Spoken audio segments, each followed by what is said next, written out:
I'm Matt. I'm Shane. And if you like what you hear, make sure you hit that thumbs up button real hard and make sure you subscribe to Comic Movie Marks. And also click that little bell for all of the notifications. Whee! Always remember, if Trailer Trash can do it, anyone can do it.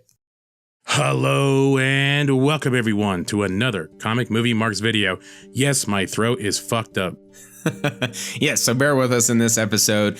But this episode we are talking about when is the customer right when it comes to the entertainment industry. So recently we got a Sonic the Hedgehog trailer. They have now redesigned the Hedgehog himself. He no longer looks like a grown man in a onesie. He now looks more like his video game counterpart. When does the customer actually have a say in how a movie or even a video game is made? The old saying goes in retail or in the food service that the customer is always right. There's a lot of times in which maybe what people are saying and putting out there on social media they should not be saying or aren't even entirely accurate. So when it comes to the entertainment industry, when is it a good time for the people that are developing whatever it is, the video game, the movie, the TV show, when is it a good time for them to look at what they're doing and take the feedback and maybe change course? Something that happened a while back in 2012 that I don't think is actually talked about enough,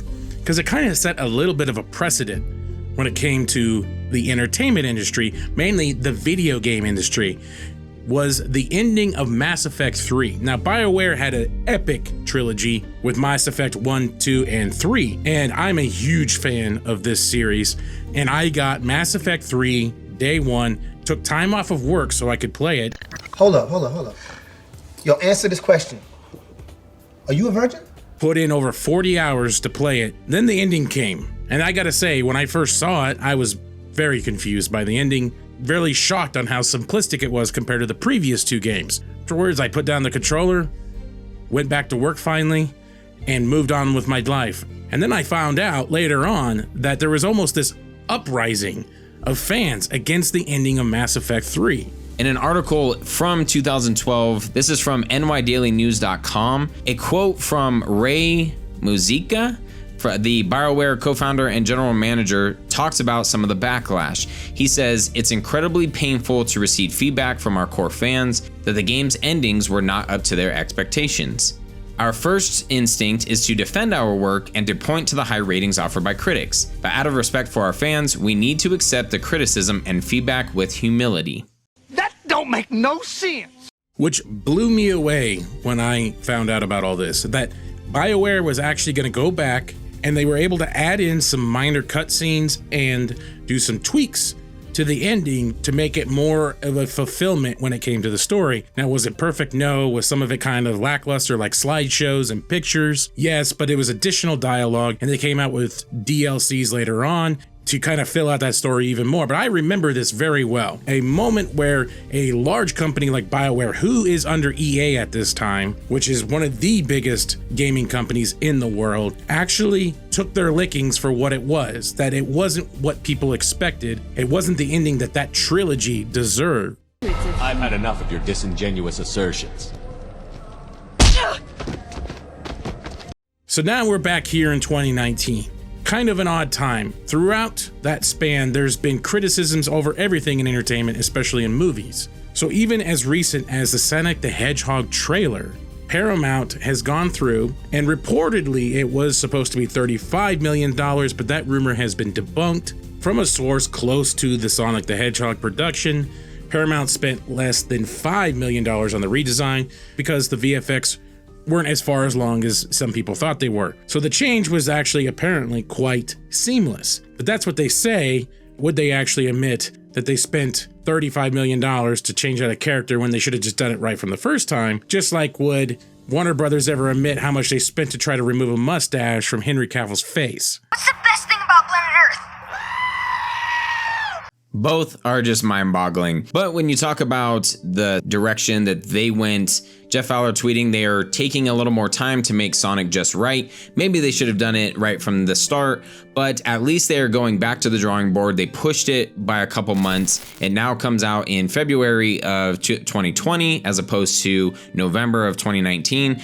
extended it just a hair, and they got it right. When you watch the latest trailer that finally came out with the new design of Sonic, you can tell the biggest difference. This looks like Sonic. In this case, the fans were right. The customer was right. And even recently, we've seen a great groundswell for Release the Snyder Cut, which again becomes a moment where fans are demanding the true original version of Justice League. Is the customer right? Well, there's a lot of people that don't think the fans are right, and I've seen several different tweets, some saying fans are ridiculous for wanting this, fans have terrible ideas, why would a studio ever listen to them? Other than Sonic, fans aren't worth listening to. But then you look at the current state of the DC universe, and you kind of look at, well, how altered was the DC universe after fan backlash and mainly critic backlash? This is fucking bullshit. Okay? These fucking assholes, these fucking assholes! A couple weeks ago, Jay Oliva, the genius himself, tweeted regarding the DC Extended Universe. In fact, this whole mess is because of execs reading social media and believing it to be the gospel truth. The whole "it's too dark, needs more jokes, it's colorless, it should be more like Marvel, etc." you can trace back to the bandwagon of social media. So yeah, I think it works. Oh, no clip. Oh, thought we had a clip. Nope, okay. When is the customer right? Was the customer right in the change with Sonic? Was the customer right for changing the ending of Mass Effect 3? Was the customer right for demanding the original version of Justice League, the Snyder version? Is there a gray area when it comes to what fans actually want in the world of entertainment? Something that Matt and I are very familiar with, and as some of our followers might be in the world of wrestling, when you get a lot of fans, especially marks or smart marks, that think that they know all of the inner workings of something that's going on, when fans assume outcomes or they think they know what's going to happen, and the fans think that they know better than the people in charge. If you think about back when Hulk Hogan turned heel, there were a lot of people behind the scenes that were like, I don't know if this is a good idea. Imagine if smart fans started getting word that, Hulk Hogan might be turning heel. Imagine how history could have been changed if maybe they went against it. That was a risk that changed the wrestling industry forever, because Eric Bischoff and the minds of WCW knew exactly where they were going to go with this and the long-term storylines that they had planned out. So what is Shane saying? Fuck the internet. 90% of the time, I have no idea what the fuck I'm talking about. Exactly. In case I don't see you. Good afternoon, good evening, and good night.